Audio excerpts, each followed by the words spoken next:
సిద్దిపేట జిల్లాలో ఇటీవల కాలంలో జరిగిన అభివృద్ధి కార్యక్రమాలు, ముఖ్యమైన సంఘటనలు, రాజకీయ అంశాలు, నేతల పర్యటనలు మొదలైన విషయాల గురించి మా ఆకాశవాణి ప్రతినిధి రమేష్ అందిస్తున్న జిల్లా నివేదిక.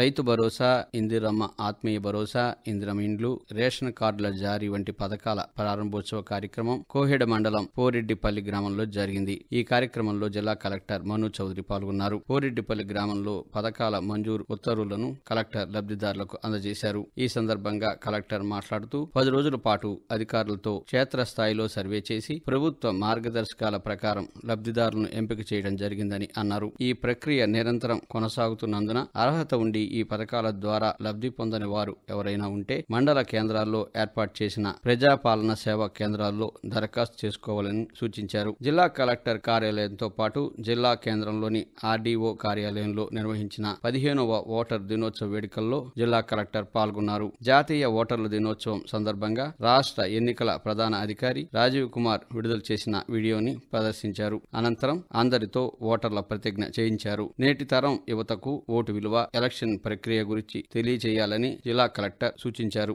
ఓటు ప్రాముఖ్యతను నేటి తరం యువత తెలుసుకోవాలని, ప్రలోభాలకు గురి కాకుండా ఎక్కడ ఏ పరిస్థితుల్లో ఉన్నా ఓటు హక్కు నమోదు చేసుకోవాలని సూచించారు. తెలంగాణ పోలీస్ సేవలపై ప్రజల అభిప్రాయాలు తెలుసుకోవడానికి రాష్ట్ర ప్రభుత్వం నూతనంగా తయారు చేసిన క్యూఆర్ కోడ్ ను సిద్దిపేట పోలీస్ కమిషనర్ అనురాధ ప్రారంభించారు. జిల్లా ప్రజలు ఈ క్యూఆర్ కోడ్ సౌకర్యాన్ని సద్వినియోగం చేసుకోవాలని, ప్రజల అభిప్రాయ సేకరణ బట్టి మరిన్ని ఉన్నత సేవలు అందించడానికి అవకాశం ఉంటుందని కమిషనర్ అనురాధ తెలిపారు. బేటీ బచావో బేటీ పడావో కార్యక్రమం 10 సంవత్సరాలు పూర్తి చేసుకున్న సందర్భంగా జిల్లా మహిళా అభివృద్ధి, శిశు సంక్షేమ శాఖ, మహిళా సాధికారత కేంద్రం ఆధ్వర్యంలో మహిళా దినోత్సవం నాటి వరకు ఆడపిల్లల ప్రాముఖ్యత గురించి తెలియజేయడానికి గ్రామ స్థాయి నుండి జిల్లా స్థాయి వరకు ప్రతి ఆడపిల్ల పేరు మీదుగా మొక్కలు నాటించడం జరుగుతుందని అధికారులు తెలిపారు. గర్భస్థ శిశు లింగ నిర్ధారణ చట్టం గురించి అవగాహన కార్యక్రమాలు నిర్వహిస్తున్నారు. అదేవిధంగా ఆడపిల్లలకు ఆటల పోటీలు నిర్వహించడం, జెండర్ సమానత్వం గురించి అవగాహన కార్యక్రమాలు, గత సంవత్సరం ప్రథమ స్థాయిలో ఉత్తీర్ణత సాధించిన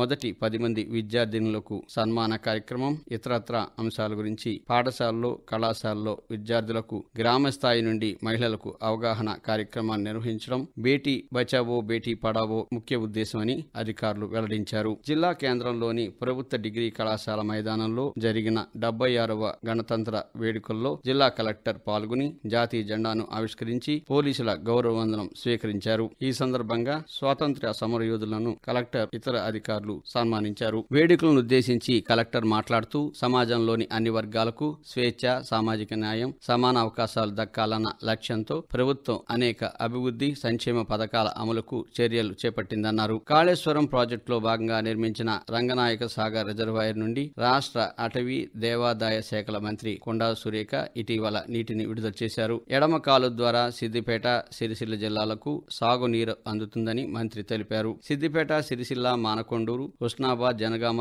నియోజకవర్గాల్లోని 10 మండలాలు, 84 గ్రామాల్లో పంట పొలాలకు సాగునీరు అందుతుందని మంత్రి చెప్పారు. చేర్యాల పట్టణంలో ఫస్ట్ క్లాస్ సివిల్ జూనియర్ కోర్టును రాష్ట్ర హైకోర్టు జడ్జి, జిల్లా అడ్మినిస్ట్రేషన్ జడ్జి విజయసేన్ రెడ్డి ప్రారంభించారు. ఈ సందర్భంగా జస్టిస్ విజయసేన్ రెడ్డి మాట్లాడుతూ చేర్యాల, కొమరవెల్లి, దూల్మిట్ట, మద్దూరు ప్రాంత ప్రజలకు న్యాయ సేవలను అందించేందుకు వీలుగా చేర్యాల పట్టణంలో జూనియర్ సివిల్ కోర్టును ఏర్పాటు చేయడం జరిగిందన్నారు. కోర్టు కేసుల పరిష్కారంలో నూతన టెక్నాలజీ చాలా ఉపయోగకరంగా ఉంటుందని, భవిష్యత్తులో ఆర్టిఫిషియల్ ఇంటెలిజెన్స్ కూడా న్యాయ వ్యవస్థలో కీలక పాత్ర పోషించనున్నదని ఆయన పేర్కొన్నారు.